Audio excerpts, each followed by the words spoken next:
Hey folks, it's the Red, and welcome back to the Crash Bandicoot Wrath of Cortex No Damage run.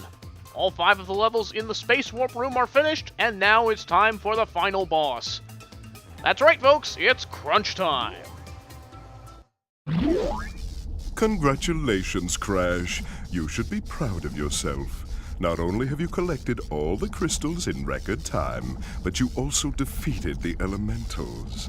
Let Crunch and me be the first ones to congratulate you. By pummeling your sad Bandicoot frame into a pulp. Come and get it. I feel like this fight is a little bit of a tease at the very beginning, as it starts off by having Crash and Crunch facing each other on this arena here, but then he just jumps off and starts jumping on these buttons here. Then when he gets tired out, you just shoot him with the Fruit Bazooka. By the way, I think this is the first time that we've been required to use the Fruit Bazooka in this game. And then he'll jump over and knock Cortex into his head, then you can attack him with one of your own, and that will damage him. Each of these buttons that Crunch is jumping on activates a different elemental attack, like this one we have from Wawa, which if you run to the boulders, they freeze you in place. But it doesn't actually damage you, it just immobilizes you for a few seconds, which makes it easier for you to wind up getting hit by another attack, so it's not too threatening.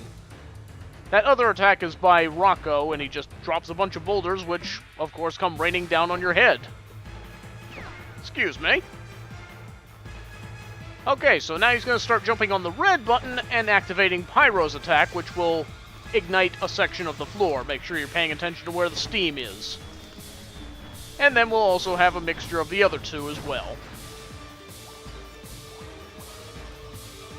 Wawa's attack is probably the least threatening out of all of them.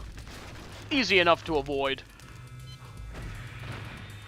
Go ahead and get Cortex taken care of again. It's almost as if we're knocking some sense into Crunch every time we shoot him. How interesting. I wish I could shoot you some more. Ugh, get back here, I'm not done with you.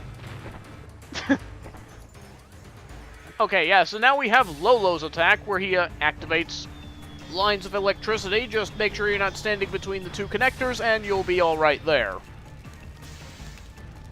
And now we basically just have to avoid a barrage of all the different attacks. I find it easy to avoid Lolo's attack just by standing between two of these little lines here.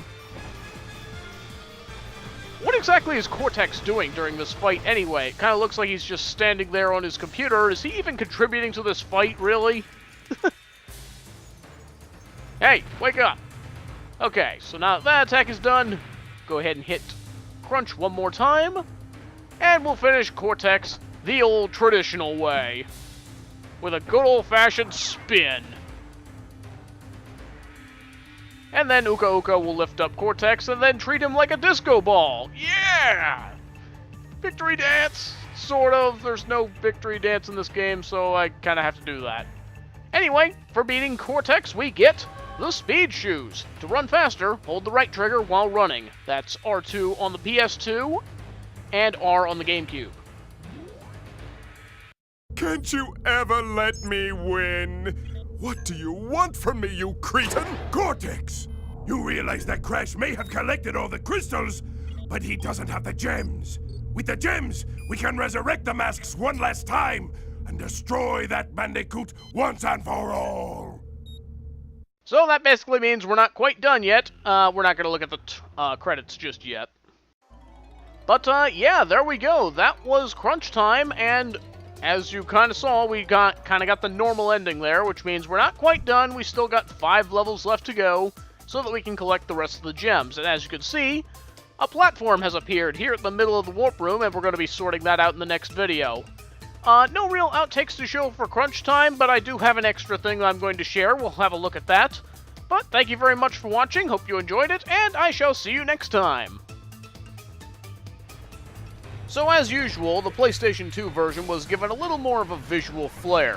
Each time Crunch jumps on a button, the lights above will change to a different color indicating which elemental is currently active, giving you more of a visual cue of what you can expect the next attack to be. A very nice effect, and kind of wish it could have carried over into the other 2 versions, but alas, just wanted to share that because I thought it was pretty neat. The only other real notable differences about the PlayStation 2 version is that you can't see Cortex's health bar during the fight, and the camera doesn't zoom in when Crunch goes to hit Cortex. How odd.